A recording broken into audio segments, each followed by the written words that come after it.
Karnataka nursing കൗൺസിലിലെ രജിസ്ട്രാറിനെ അറിയാത്ത ഒരു നഴ്സുമാരും ഉണ്ടാകില്ല. നമ്മൾ കർണാടകയിലാണ് ഏറ്റവും കൂടുതൽ നഴ്സിംഗ് കോളേജുകൾ ഉള്ളത്. അതുകൊണ്ട് തന്നെ കർണാടക നഴ്സിംഗ് കൗൺസിലുമായിട്ട് ബന്ധപ്പെടാത്ത നഴ്സുമാരുടെ എണ്ണം വളരെ കുറവായിരിക്കും. ഇപ്പോൾ അറിയുന്ന ഒരു ലേറ്റസ്റ്റ് അപ്ഡേറ്റ് പ്രകാരം കർണാടക നഴ്സിംഗ് കൗൺസിലിലെ വെരിഫിക്കേഷനും കർണാടക നഴ്സിംഗ് കൗൺസിലിൽ നിന്നുള്ള ഗുഡ് സ്റ്റാൻഡിംഗ് സർട്ടിഫിക്കറ്റും കുറച്ചും കൂടി ഡിലേ ആകാനുള്ള ചാൻസ് കൂടുതലാണ്.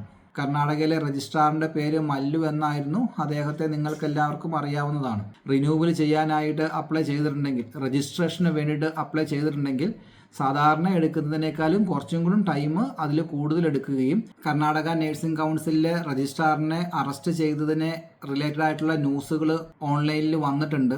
ഏകദേശം 5 ദിവസത്തോളമായി അദ്ദേഹം അറസ്റ്റിലായിട്ട്. പുതിയ രജിസ്ട്രാർ വന്ന് ചാർജ് എടുക്കാനുള്ള ഡിലേ എല്ലാ പ്രോസസ്സിങ്ങിലും നമുക്ക് ഉണ്ടാകും. 2-3 ദിവസത്തിനുള്ളിൽ പുതിയ രജിസ്ട്രാർ ചാർജ് എടുക്കുമെന്നാണ് അറിയാൻ കഴിഞ്ഞത്. ಇವರು ವಿರುದ್ಧ ಲೈಂಗಿಕ ಕಿರುಕುಳ ಆರೋಪ ಕೇಳಿ ಬರ್ತಾ ಇದೆ.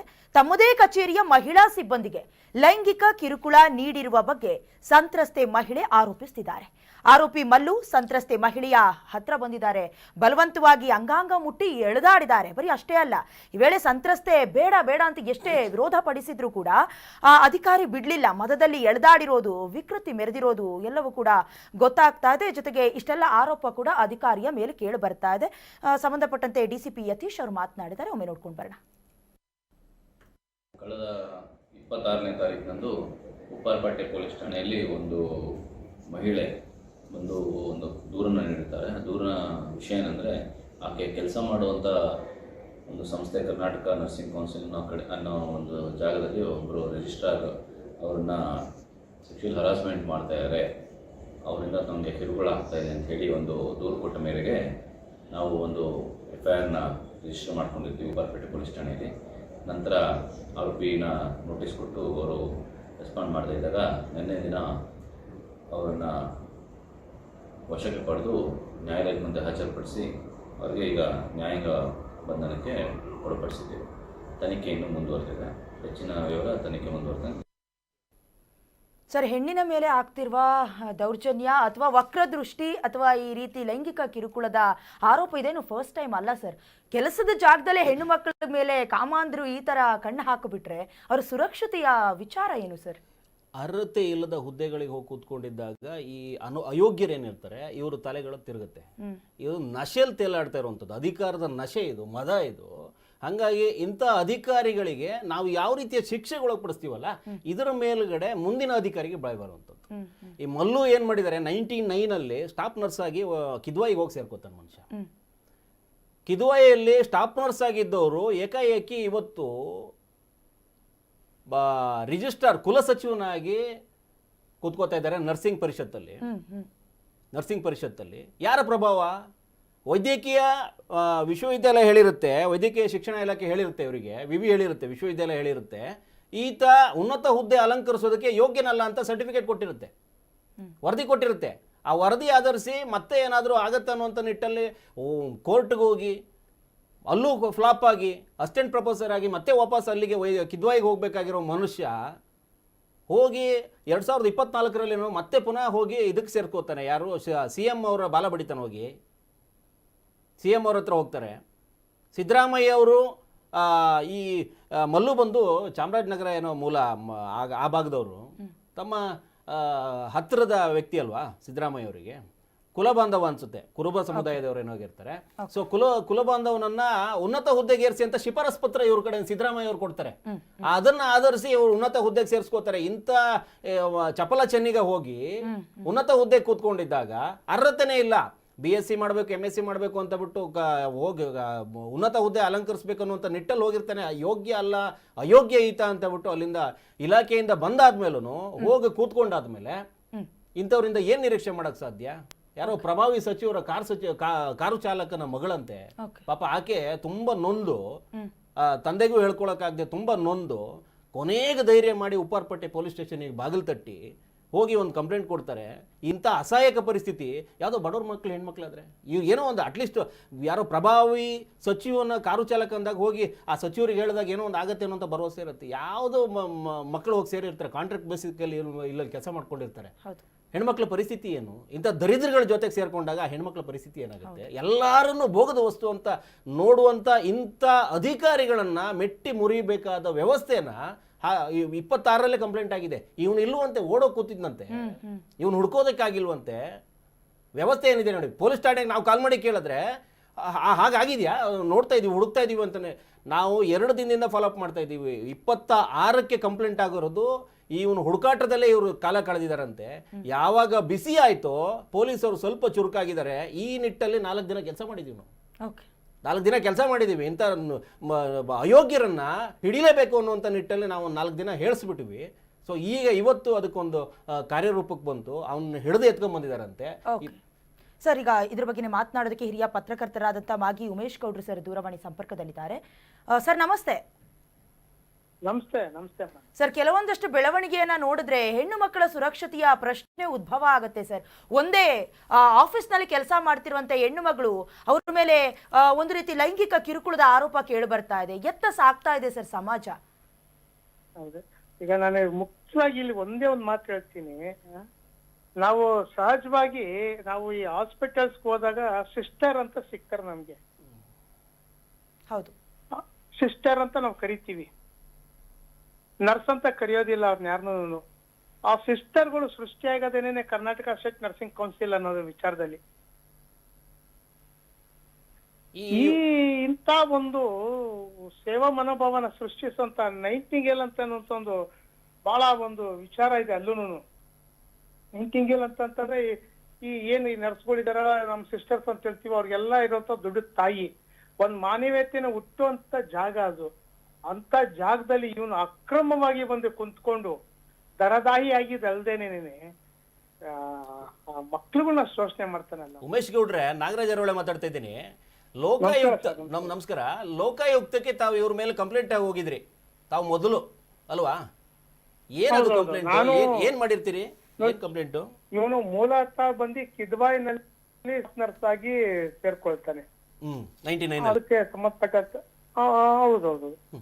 ಅವನು ಆ ಸೇರ್ಕೊಂಡ ನಂತರದಲ್ಲಿ ಅಲ್ಲಿಂದ ಇವನು ಯಾವುದೇ ರೀತಿಯಾದಂತ ಸರಿಯಾದಂತ ಕೆಲಸ ಕಾರ್ಯಗಳು ಮಾಡ್ತಿರೋದಿಲ್ಲ. ಇವನು MSc ಮಾಡಕ್ ಹೋದಾಗ್ಲೂ ಅಷ್ಟೇ, PhD ಮಾಡಕ್ ಹೋದಾಗ್ಲೂ ಅಷ್ಟೇನೆ ಆಗಿನ ಕಾಲದಲ್ಲಿ ಇದ್ದಂತ ರಾಜೀವ್ ಗಾಂಧಿ ಯೂನಿವರ್ಸಿಟಿ ಅಬ್ಜೆಕ್ಷನ್ಸ್ ಗಳಾಗುತ್ತೆ. ಆದ್ರೂ ಇವನೆಲ್ಲೋ ಒಂಥರ ಪ್ರಭಾವ. ಅವಾಗಲೇ ಇವನು ಹೈಕೋರ್ಟ್ ಮೆಟ್ಲು ಹತ್ಬಿಡ್ತಾನೆ. ನೋಡಿ, ಮಳವಳ್ಳಿಯಿಂದ ಸಮುದಾಯ ಅದು ನಾನು ಬಹಳ ಮೆಚ್ಚುಗೆಯಿಂದ ಮಾತಾಡ್ತೀನಿ. ಅಂತದ್ರಲ್ಲಿ ಇವ್ರು ನಗರಕ್ಕೆ ಬಂದು ಏನೋ ಓದ್ತಾರೆ ಮಾಡ್ತಾರೆ ಅಂತ ಹೇಳಿ ನಾವೆಲ್ಲ ಪ್ರೋತ್ಸಾಹಿಸ್ಬೇಕು. ಇವನು ಹಕ್ಕುಗೋಸ್ಕರ ಹೈಕೋರ್ಟ್ಗೆ ಹೋಗ್ತಾನೆ, ಆದ್ರೆ ಅದು ವಾಮ ಮಾರ್ಗದ ಅದು. ಅಲ್ಲಿಂದ ಇವನು ಏನೋ ಮಾಡಿ ಸಂಪಾದಿಸ್ಕೊಂಡು ಬರ್ತಾನೆ. ಆ ಕಿದ್ಬಾಯಿ ಅನ್ನೋದು ತಮ್ಗೆಲ್ಲ ಗೊತ್ತು. ಇವತ್ತಿನ ದಿವಸ ಲೋಕಾಯುಕ್ತದಲ್ಲಿ ಇವತ್ತು ನ್ಯಾಯಾಧೀಶರು ಏನಿದ್ದಾರೆ, ಬಿಸಿಪಳ್ಳಿ ಸಾಹೇಬ್ರು, ಅವ್ರೆಲ್ಲಾರು ಹೋಗಿ ಅಲ್ಲೆಲ್ಲ ನಿಂತು ನೋಡ್ಬಿಟ್ಟಿದ್ದಾರೆ ಈ ಕಥೆಗಳು. ಇವತ್ತಿನ ನೆನ್ನೆ ಮನೆದಲ್ಲ. ಆದ್ರೆ ಅಲ್ಲೊಂದು ನರ್ಸಿಂಗ್ ಕಾಲೇಜ್ ಇರುತ್ತೆ. ಆ ನರ್ಸಿಂಗ್ ಕಾಲೇಜ್ಗೆ ಪ್ರೊಫೆಸರ್ಸ್ಗಳೇ ಇರೋದಿಲ್ಲ. ಆಗೇನ್ ಮಾಡ್ತಾರೆ, ಆಳೂರಲ್ಲಿ ಉಳ್ದೋನೆ ಗೌಡ ಅಂದಂಗೆ ಈ ಅಪ್ಪನ್ಗೆ ಪ್ರಮೋಷನ್ ಕೊಡ್ತಾರೆ. ಅವ್ರು ಅಟಾನಮಸ್ ಅಲ್ಲತ್ತೆ, ಅವ್ರ ಪ್ರಮೋಷನ್ ಕೊಡ್ತಾರೆ. ಬಟ್ ಇವನ್ ಏನ್ ಮಾಡ್ಬೇಕಿತ್ತು, ಪ್ರಮೋಷನ್ ತಗೊಂಡು ಅಲ್ಲಿ ಪಾಠ ಪ್ರವಚನ ಮಾಡ್ಬೇಕು. ಇವನ್ ಮಾಡೋದಿಲ್ಲ.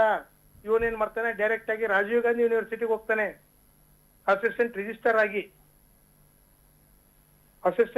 ಆಗಿ ಹೋಗ್ತಾನೆ. ಅಲ್ಲೂ 3 ವರ್ಷ ಕಾಲಾವಕಾಶ ಅಲ್ಲೂ ತಗೋತಾನೆ. ನಂತರದಲ್ಲಿ ಕಿದ್ವಾಯಿ ಅವ್ರು ಬರೀತಾರೆ. ಕಿದ್ವಾಯಿ ಅವ್ರು ಏನಂತ ಬರೀತಾರೆ, ನಮ್ಗಿಲ್ಲಿ ಸಿಬ್ಬಂದಿ ಕೊಡ್ತಾ ಇದೆ, ವಾಪಸ್ ಬನ್ನಿ ಅಂತೇಳಿ. ತಿರ್ಗಾ ಇವ್ನು ಎಲ್ಲಿಗೂ ಬರೋದಿಲ್ಲ. ಅವಾಗ direct Karnataka state nursing council ಬಂದ್ ಕುಂತ್ಕೊಳ್ತಾನೆ.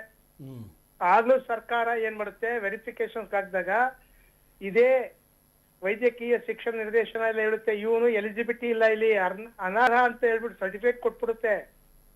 ಆದ್ರೂ ಇವನ್ ಪ್ರಭಾವಗಳನ್ನ ತಗೊಂಡು ನಂತರದಲ್ಲಿ ಬಂದು ಕುಂತ್ಕೊಳ್ತಾನೆ. ಹಿಂಗಾಗಿಲ್ಲ ಅಂತ ಹೇಳ್ಬೋದು. ಅದನ್ನ ನಾವು ಸಿದ್ದರಾಮಯ್ಯವರ ಮುಖ್ಯಮಂತ್ರಿಗಳು ಪತ್ರ ಕೊಡ್ತಾರೆ, ಶಿಫಾರಸ್ ಕೊಡ್ತಾರಂತೆ. ಮುಖ್ಯಮಂತ್ರಿಗಳು ಶಿಫಾರಸ್ ಪತ್ರ ಕೊಡ್ತಾರೆ, ಅಧಿಕ ಪ್ರಭಾರದಲ್ಲಿ ಈತನ ಉನ್ನತ ಹುದ್ದೆಗೆ ಕೂರ್ಸ್ಕೊಳ್ಳಿ ಅಂತ. ಹೌದು. ಅದಕ್ಕೆ ಅಲ್ಲಿ ಏನಾಗೋಗಿದೆ, ರಿಜಿಸ್ಟರ್ಸ್ ಹುದ್ದೆಗಳೆಲ್ಲ ಅಧಿಕ ಪ್ರಭಾರದಲ್ಲೇ ಬರ್ತಾ ಇರೋದು. ನೇರ ನೇಮಕಾತಿಗೂ ಇವತ್ತಿನ ದಿವಸ ಹೈಕೋರ್ಟ್ ಕೇಸ್ ಪೆಂಡಿಂಗ್ ಅಲ್ಲಿ ಇದೆ. 50,000 ದಂಡ ಕಟ್ಟಿರ್ತಾರೆ ಕೋರ್ಟ್ ಅಲ್ಲಿ. ವಿಶ್ವವಿದ್ಯಾಲಯದಲ್ಲಿ ಇವನು ಉನ್ನತ ಹುದ್ದೆಗೆ ಅಲಂಕರಿಸೋದಕ್ಕೆ ಯೋಗ್ಯನೇ ಅಲ್ಲ ಅಂತ ವರದಿ ಕೊಟ್ಟಿರುತ್ತೆ, ಆದೇಶ ಮಾಡಿರುತ್ತೆ. ಆದರೂ ಇವತ್ತು ಉನ್ನತ ಹುದ್ದೆಯಲ್ಲಿ ಕೂತ್ಕೊಂಡು ಮಾಡಿರೋದು ನೀಚ ಕೆಲಸ. ಇಂಥವ್ರನ್ನ ಏನು ಮಾಡಬೇಕು? ನೋಡಿ, ಇವನು ಯಾವ ತರದಲ್ಲಿ ಮಾಡಿದಾನೆ ಅಂದ್ರೆ ಮಾನ್ಯ ಮಲ್ಲು ಅಂದ್ಬಿಡ್ಬೇಕು ನಾವೀಗ. ಸನ್ಮಾನ್ಯ ಅನ್ನೋದೆಲ್ಲ ಬಿಟ್ಬಿಡ್ಬೇಕು. ಯಾಕಂದ್ರೆ ರಿಜಿಸ್ಟ್ರಾರ್ ಅಂತ ಹಾಕೊಂಡ್ಬಿಟ್ಟಿದ್ದೇನೆ ಹೆಸರಿನಲ್ಲಿ. ಕುಲಸಚಿವ ಬಹಳ ದೊಡ್ಡ ಹುದ್ದೆ ಅದು ಬಿಡಿ. ನಾವ್ ಯಾಕಂದ್ರೆ ಯೂನಿವರ್ಸಿಟಿಗಳೆಲ್ಲ ನಾವು ಗೌರವಾನ್ವಿತವಾಗಿ ನಾವು ಮಾತಾಡ್ತೀವಿ. ಆದ್ರೆ ಇದು ರಾಜ್ಯಪಾಲರಿಗೆ ಬರೋದಿಲ್ಲ. ಈ ನಮ್ಮ ಶರಪ್ರಕಾಶ್ ಪಾಟೀಲ್ ಸಾಹೇಬ್ರಿದೆಲ್ಲ ಅವ್ರ ಅಂಡರ್ನಲ್ಲೇ ಬಂದ್ಬಿಡ್ತದೆ. ಸಮಗ್ರ ದಾಖಲೆಗಳು ನನ್ ಕಣ್ಮುಂದೆ ಇಟ್ಕೊಂಡು ನಾನು ಹೇಳ್ತೀನಿ, ಇವನು ಅಧಿಕಾರ ವಹಿಸ್ಕೊಂಡಾಗಿಂದ ಸರಿ ಸುಮಾರು ಅಲ್ಲಿದ್ದಂತ 100 ಕೋಟಿ ಹಣನೂ ಸಹ ಮನಾಪಲಿ ಮಾಡಿದಾನೆ. ಇವತ್ತೆಲ್ಲ ಒಂದ್ ಕಡೆ 0 ಇರ್ಬೋದೇನೋ ಅದು ಅಕೌಂಟ್ ಅಲ್ಲಿ. ಜೊತೆನಲ್ಲಿ ಅಂತ ಮುಗ್ಧ ಪಾಪ ಅಲ್ಲೆಲ್ಲೋ ಒಂದ್ ಕಡೆ ಕೆಲಸ ಮಾಡ್ಕೊಂಡು ಕಾಂಟ್ರಾಕ್ಟ್ ಬೇಸಿಕ್ ಅಲ್ಲಿ ಬದುಕುವಂತ ಹೆಣ್ಣು ಮಕ್ಳುಗಳನ್ನು ಸಹ ಶೋಷಣೆ ಮಾಡ್ತಾನೆ ಅಂದ್ರೆ ಇಲ್ಲದೆ ಇನ್ನೇನೇನ್ ಮಾಡಿರ್ಬೋದು. ಯಾಕಂದ್ರೆ ಆಲ್ ಓವರ್ ಕರ್ನಾಟಕಕ್ಕೆ ಇಡೀ ನರ್ಸಿಂಗ್ ಕಾಲೇಜ್ಗೆ ಇದೇ ಕಿಂಗ್ ಪಿನ್ಗಳು ನಿಂತ್ಕೊಳ್ಳೋದು ತುಂಬಾ ಇದು ಒಂದಲ್ಲ ಪರೀಕ್ಷಾ ಹಗರಣಗಳಿದೆ. ತಾವೆಲ್ಲ ಗಮನಿಸಿರ್ಬೋದು, ಮಾಧ್ಯಮದಲ್ಲಿ ತಾವೆಲ್ಲ ಹಿರಿಕರುಗಳು ಇರ್ತೀರಾ, ನೋಡಿರ್ತೀರಾ. ಎಲ್ಲೋ ಒಂದ್ ಭಾಗ ದೊಡ್ಡ ದೊಡ್ಡ ಸುದ್ದಿಗಳಾಗಿದೆ, ಪರೀಕ್ಷಾ ಅಕ್ರಮಗಳು ಹೆಂಗ್ ನಡೆಯುತ್ತೆ ಅಂತೇಳಿ. ಹಾಗೇನೇನೆ ಇಲ್ಲಿ ಪ್ರತಿಯೊಂದು ಕಾಲೇಜಲ್ಲಿ ಅಕ್ರಮದ ಜೊತೆನಲ್ಲಿ ಸ್ಟಾಫ್ಗಳ್ನು ಸಹ ಈ ತರ ಶೋಷಣೆಗಳು ಮಾಡ್ಕೊಂಡು ಕುತ್ಕೊಂಡು ಮೆರೀತಾರಲ್ಲ ಇವ್ರುಗಳೆಲ್ಲ. ಬೆಳಿಗ್ಗೆ ಮೆಜೆಸ್ಟಿಕ್ ಗಾಂಧಿನಗರಕ್ಕೆ ಹೋದ್ರೆ ಇವರ ಪರಿಷತ್ ಎದುರುಗಡೆ ಹೆಣ್ಮಕ್ಳು ಕ್ಯೂ ನಿಂತಿರ್ತಾರೆ. ನೋಡಿ ಹೆಚ್ಚಿನ ಸಂಖ್ಯೆ ಅವರೇನೆ. ಮಕ್ಳು ಸಮಾನ ಅವ್ರ ಪಾಪ ಏನ್ ಹೇಳ್ಬೋದು ನನ್ಗೆ ಗೊತ್ತಿಲ್ಲ. ಮರೆಯಲ್ಲಿ ಕುತ್ಕೊಂಡು ಎದೆಳ್ಕೊಂಡಿಸ್ಬೇಕಾಗ್ತದ. ಆ ತರದಲ್ಲಿ ತುಂಬಾ ಶೋಷಣೆಗಳಾಗುವಂತ ಜಾಗಗಳಲ್ಲೆಲ್ಲಾನು ನೋವುಗಳಾಗುವಂತ ಜಾಗಗಳು. ಇವ್ರೇನ್ ಹೇಳ್ತಾರ, ನಾವ್ ಇಲ್ಲಿ ದಬ್ಬ ಹಾಕ್ಬಿಡ್ತೀವಿ ಡಿಜಿಟಲ್ ಬಿಟ್ಬಿಡ್ತೀನಿ ಅಂತೇಳಿ. ಮೊನ್ನೆ ಇದೇ ಡಿಜಿಟಲ್ ಪ್ರೋಗ್ರಾಮ್ ಮಾಡ್ತೀನಿ, ಆನ್ಲೈನ್ ಸರ್ಟಿಫಿಕೇಟ್ ಇಶ್ಯೂ ಮಾಡ್ತೀನಿ ಅಂತ ಹೇಳಿ ಇವನು ಸ್ವಾರ್ಥವಾಗಿ ಒಂದು ಕಂಪ್ನಿ ಜೊತೆ ಶಾಮೀಲಾಗಿ ಮಾಡ್ಕೊಂಡು, ಅದು ತಮ್ಮ ಗಮನಕ್ಕೆ ಬಂದಿರುತ್ತೆ ಪ್ರೋಗ್ರಾಮ್ ಅಲ್ಲಿ ನೋಡಿ ಎಂತವ್ರ ಅಂತೇಳಿ. ಮೊನ್ನೆ ಸುಜಾತ ರಾಥೋಡ್ ಅವ್ರಿಗೆ ಹೇಳ್ತೀನಿ, ಎಲ್ಲೋ ಒಂದ್ ಕಡೆ ENT ನಲ್ಲಿ ಕೆಲಸ ಮಾಡ್ಕೊಂಡು ಒಳ್ಳೆ ಹೆಸರು ತಗೊಂತಿದ್ದಂತವ್ರು ಇವತ್ತಿನ ದಿವಸ ವೈದ್ಯಕೀಯ ಶಿಕ್ಷಣ ನಿರ್ದೇಶನದಲ್ಲಿ ನಿವೃತ್ತ ಅನಾದಾಸ್ಯಕ್ಕೆ ಇನ್ನ ನಿಂತ್ಕೊಂಡು ಅಲ್ಲೇ ನಿಂತಿದ್ದಾರೆ. ಅವರು ಪ್ರಭಾರವಾಗಿ ಅವರು ಮುಂದುವರಿತವ್ರೆ. ಸರ್ಕಾರಕ್ಕೆ ಬೇರೆ ಕೆಲಸ ಇಲ್ವಾ ಸರ್? ಎಲ್ಲ ಬರೀ ಪ್ರಭಾರದಲ್ಲೇ ಕೊಡ್ಬೇಕಾಗಿರುವ ಇಂತ ಕದಿಬ್ರುಗಳಿಗೆ. ಯಾರೋ ಒಬ್ರಿಗೆ ಬೇಕಾಗಿರೋರು ಪ್ರಕಾಶ್ ರಾಥೋಡ್ ಅವರು, ಸುಜಾತ್ ರಾಥೋಡ್ ಅಲ್ವಾ? ಅದೇ ನಾನು ಒಪ್ಕೊಳ್ತೀನಿ. ನಾನಿದ್ನ ಸಂಪೂರ್ಣವಾದಂತ ಸರ್ಕಾರ ಗಮನಕ್ಕೆ ತಂದೆ. ಲೋಕಾಯುಕ್ತ ಅಂದ್ರೆ ಪಾಪ ಲೋಕಾಯುಕ್ತ ಏನೋ ಹೇಳ್ತಾರಲ್ಲ, ಕಟ್ಟಾಕಿದ್ದು ಅಂತ ಹೇಳ್ಬಿಟ್ಟು. ಧನ್ಯವಾದ. ಲೋಕಾಯುಕ್ತ ಕಾಯ್ದೆ 81A ಅಡಿಯಲ್ಲಿ ಮುಕ್ತಾಯಗೊಳಿಸಿ ದೂರಿನ ಫಲಿತಾಂಶವನ್ನು ದೂರುದಾರಿಗೆ ತಿಳಿಸಿ ಕಡತವನ್ನು ವಿಲೇವಾರಿಗೆ ಕಳಿಸಬಹುದು ಎಂದು ಅಭಿಪ್ರಾಯ ಪಟ್ಟಿರ್ತಾರೆ. ಏನ್ ಹೇಳ್ತಾರೆ ಅಂತಂದ್ರೆ, ಇವನು ಅಲ್ಲೆಲ್ಲೋ ಪ್ರಭಾರದಲ್ಲಿ ಬಂದವ್ರ ಸ್ವಾಮಿ, ನಾವು ಎದಕ್ಕೂ ನಾವು ಬರೋಕೆ ಆಗಲ್ಲ ಅಂತ ಹೇಳ್ಬಿಡ್ತಾರೆ. ಲೋಕಾಯುಕ್ತದ್ದು ಹೌದು, ಲೋಕಾಯುಕ್ತನೂ ಇಲ್ಲಿ ಕೈ ಕಟ್ಟಾಕ್ದಂಗ ಆಗುತ್ತೆ. ನುಣುಚಿಕೊಳ್ಳೋ ಕಾರ್ಯ ಅಷ್ಟೇ. ಅದು ಯಾವ ತರದಲ್ಲಿ ನಾವು ಅರ್ಥೈಸ್ಕೊಳ್ಬೋದೋ ಗೊತ್ತಿಲ್ಲ. ಕಿದ್ವಾಯ್ ಸಹ ನಾನು ಕೊಟ್ಟಿರೋಂತ ವರದಿ ಹೇಳ್ತೀನಿ ಮೇಲೆ ತನಿಖೆ ಮಾಡಿ, ಅವರು ಸಹ ಅಷ್ಟೇನೆ, ನಾವೇನು ಮಾಡಕ್ಕಾಗಲ್ಲಪ್ಪ, ಅಲ್ಲಿ ಸರ್ಕಾರ ಹೇಳಿದ್ರೆ ಸರ್ಕಾರಕ್ಕೆ ಬಂದೇ ಉಂಟೋಗ್ಬಿಡ ಅಂತ. ಕಿದ್ವಾಯಿ ಅಟಾನಮಸ್ ಆಗಿ ಅಲ್ಲಿ ಇರ್ಬೇಕು ಇವನು. ಇವ್ರಿಗೆ ಯಾವುದೇ ನ್ಯಾಯಾಲಯದಲ್ಲಿ ಶಿಕ್ಷೆ ಆಗುವ ಸಾಧ್ಯತೆ ಇರಲಿಲ್ಲ. ಈಗ ಮೇಲೊಂದು ನ್ಯಾಯಾಲಯ ಇದೆ, ಇವತ್ತು ಸಾರ್ವಜನಿಕ ವಲಯದಲ್ಲಿ ಕೂತ್ಕೊಂಡಿದ್ದಾರೆ. ಹೆಣ್ಣು ಮಕ್ಕಳು ವಿಚಾರಕ್ಕೆ ಹೋಗಿರೋದ್ರಿಂದ ಯಾವ ನ್ಯಾಯಾಲಯದಲ್ಲಿ ಶಿಕ್ಷೆ ಆಗಬೇಕು ಅದೇ ನ್ಯಾಯಾಲಯದಲ್ಲಿ ಶಿಕ್ಷೆ ಆಗುವಂತ ಹಂತಕ್ಕೆ ಮಾಧ್ಯಮದ ಗಮನಕ್ಕೆ ಬಂದಿರೋದ್ರಿಂದ ನಾನು ಬಹಳ ಸಂತೋಷ ಪಡ್ತೀನಿ. ನಿರಂತರ ನಾನು ಬಹುತೇಕ 23ರಿಂದ ನಾನು ಹೋರಾಟ ಇದ್ದು, ನಿನ್ನೆ ಮೊನ್ನೆದಲ್ಲ, 31/10/2023 ನಾನು ಲೋಕಾಯುಕ್ತದಲ್ಲಿ ದೂರು ಕೊಡ್ತೀನಿ. ಅದಕ್ಕೆ ಮೊದಲು ಸರ್ಕಾರಕ್ಕೂ ನಾನು ದೂರು ಕೊಟ್ಟೆ. ಈ ಒಂದು 6 ವರ್ಷದ ಹೋರಾಟದಲ್ಲಿ ಬಹುತೇಕ ಕನಿಷ್ಠ ಒಂದು 3 ವರ್ಷದ ಹೋರಾಟ, ಅದಕ್ಕಿಂದಿನ 3 ವರ್ಷ ಹೋರಾಟ ನಂದು. ಯಾಕೆಂತಂದ್ರೆ KNC ಅಂತಂದ್ರೆ ನನಗೆ ತುಂಬಾ ಅಭಿಮಾನ ಇರುವಂತದ್ದು. ಹೇಳಿದ್ನಲ್ಲ ನಾನು ಮೊದ್ಲಾಗಿ ಹೇಳ್ದಂಗೆ, ಸಿಸ್ಟರ್ಸ್ ಅಂತಂದ್ರೆ, ನರ್ಸ್ ಅಂತಂದ್ರೆ ನಮ್ಗೆ ಅಕ್ಕಂದಿರು. ಯಾಕೆ ನಮ್ನೆಲ್ಲ ಬಹಳ ಜನ ಸಾಕಿದಾರೆ ಆ ತರ ಎಲ್ಲ. ಆ ಸ್ಥಾನಕ್ಕೆ ಗೌರವ ಕೊಟ್ಟು ನಾನು ಅಲ್ಲಿ ನ್ಯಾಯಯುತವಾದಂತ ಸ್ಥಾನಮಾನ ಸಿಗ್ಬೇಕು ಅಂತೇಳಿ ನಾನು ಹೋರಾಟ ಮಾಡ್ಕೊಂಡು ಬಂದೆ. ತಮ್ಮ ಮಾಧ್ಯಮಕ್ಕೆ ಇವತ್ತು ಗಮನ ಬಂದಿದೆ, ಒಬ್ಬ ಏನಿಂತ ಮೋಸ ಸ್ತ್ರೀ ಶೋಷಣೆಗಾರ ಅಂತೇಳಿ ಇಂಥೊಂದ್ಮೇಲೆ ಸೂಕ್ತ ಕ್ರಮ ತಗೊಳ್ಬೇಕು. ಸರ್ಕಾರ ತಮ್ಮ ಮಾಧ್ಯಮದ ಮುಖಾಂತರ ಅದ್ರ ಗಮನ ವಹಿಸಿ ತುರ್ತಾಗಿ ಅವನ್ನ ಎಲ್ಲಾ ಕಡೆ ವಜಾಗೊಳಿಸಿ ಮುಂದಿನ ತನಿಖೆಗೆ ತಗೊಳ್ಬೇಕು ಅಂತ ನಾನು ಮನವಿ ಮಾಡ್ತೀನಿ. ಓಕೆ, ಥ್ಯಾಂಕ್ ಯು ಸರ್ ಮಾತನಾಡಿದ್ದಕ್ಕೆ ಇಷ್ಟೊತ್ತು. ಸರ್, ಇನ್ನು ಮುಂದಾದರೂ ಈ ಪಾಶ್ ಕಮಿಟಿನೋ ಅಥವಾ ಏನಾದರೂ ಶಿಸ್ತು ಕ್ರಮವನ್ನ ಜರುಗಿಸೋದ್ರ ಮೂಲಕ ಇನ್ನು ಮೇಲಾದರೂ ಅಟ್ಲೀಸ್ಟ್ ಆಫೀಸಲ್ಲಾದ್ರೂ ಆಗುತ್ತೆ, ಆಗಬೇಕು. ಇಂಥವರಿಗೆ ನಾನು ಯಾರಿಗೆ ಶಿಫಾರಸ್ ಮಾಡ್ತಾ ಇದ್ದೀನಿ ಅನ್ನುವಂಥದ್ದು ಕೂಡ ನಮ್ಮ ರಾಜ್ಯದ ಮುಖ್ಯಮಂತ್ರಿಗಳಿಗೆ ಗೊತ್ತಾಗಬೇಕು. ಹೌದು, ಜಾತಿ, ಮತ, ಧರ್ಮ ಇವೆಲ್ಲ ಬದಿಗೊತ್ತಬೇಕು. ಯಾವುದೇ ಉನ್ನತ ಹುದ್ದೆಗೆ ಅರ್ಹನಲ್ಲದವನ್ನ ತಗೊಂಬಂದು ಕೂರಿಸ್ಕೊಳ್ಳೋದಕ್ಕೆ ನಾನು ಶಿಫಾರಸ್ ಮಾಡಿಕೊಟ್ನಲ್ಲ ಅನ್ನುವಂಥದ್ದನ್ನ ಇವರು ಒಂದ್ಸರಿ ಆತ್ಮವಿಮರ್ಶೆ ಮಾಡ್ಕೋಬೇಕು. ಇಲ್ಲದೇ ಇದ್ರೆ ಇಂಥ ಸುಮಾರು ಗೋಸುಂಬೆಗಳನ್ನ ತಗೊಂಬಂದು ಕೂರಿಸ್ಕೊಂಡಿರ್ತೀವಿ. ಇವೆಲ್ಲ ಹೆಂಗಾಗಿದೆ ಅಂತ ಮುಖವಾಣಿ ಮಾಡ್ಕೊಂಡು ಬಂದು ಕೂತ್ಕೊಂಡ್ಬಿಟ್ಟಿರ್ತವೆ, ಹಿಂದೆಗಡೆ ಬೇರೆ ಇರುತ್ತೆ. ಎಷ್ಟೋ ಜನರನ್ನ ಅಮಾಯಕರು, ಹೇಳದೇ ಇರೋರು ಎಷ್ಟು, ಹೇಳದೆ ಹೋದವರೆಷ್ಟು.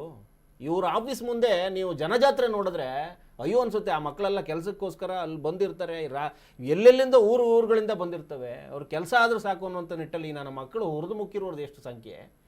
ಇವತ್ತು ಹೇಳಬಾರದ ಹೆಸರುಗಳು ಎಲ್ಲ ಬಂದು ನಿಂತ್ಕೊಂಡ್ಬಿಡ್ತವೆ. ಇವತ್ತಾದರೂ ಇವರಿಗೆ ಒಂದು ಕಾಲ ಬಂತಲ್ಲ ಅನ್ನುವಂಥದ್ದು ಖುಷಿ ಪಡಬೇಕು. ನ್ಯಾಯಾಲಯ ಗಟ್ಟಿ ಇದೆ, ಅಲ್ಲಿ ನ್ಯಾಯ ಸಿಗುತ್ತೆ ಅನ್ನುವಂಥ ಭರವಸೆ. ಹಾಗಾಗಿ ಇದು ಅಲ್ಲಿಗೆ ಬಿಟ್ಬಿಡಬೇಕು. ಯಾಕಂದರೆ ಮುಂದಿನ ಹಾದಿ ನ್ಯಾಯಾಲಯದಲ್ಲಿರುತ್ತೆ. ನಾವು ಅದ್ರ ಬಗ್ಗೆ ಮಾತಾಡೋದಕ್ಕಾಗೋದಿಲ್ಲ. ಶಿಕ್ಷೆ ಆಗಲಿ ಅಂತ ಮಾತ್ರ ಹೇಳ್ಬೋದು, ಘೋರ ಶಿಕ್ಷೆ ಆಗಲಿ ಅಂತ ಮಾತ್ರ ಹೇಳ್ಬೋದು. ಆಗಲಿ. ಈಗ ಬಿಗ್ ಬೀಟ್ನಲ್ಲಿ ಒಂದೊಂದಷ್ಟು ಸುದ್ದಿಗಳಿದ್ದಾವೆ, ನೋಡೋಣ. Short break. Karnataka news beat follow ಮಾಡಿ, ಸಬ್ಸ್ಕ್ರೈಬ್ ಮಾಡಿ.